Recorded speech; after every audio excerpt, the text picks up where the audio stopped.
আজকে খুব বৃষ্টি, তাই ভাবলাম একটু অন্যরকম খাবার বানাই। এটা হচ্ছে খিচুড়ি রান্না করেছি, এটা কাঁকরোল ভর্তা, এটা আলু ভর্তা, এটা পটল ভর্তা, এখানে মাছ ভাজা আছে, বেগুন ভাজা আছে, সালাদ আছে, আর এখানে মুরগির মাংস আছে। তো প্রথমে পটল ভর্তাটা দেই একটু, তারপর হচ্ছে আলু ভর্তা,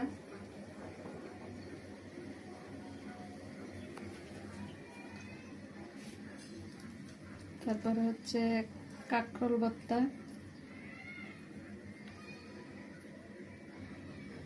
তারপরে হচ্ছে ইলিশ মাছ ভাজা খিচুড়ির সাথে, এটা খুব ভালো। তারপরে এখানে হচ্ছে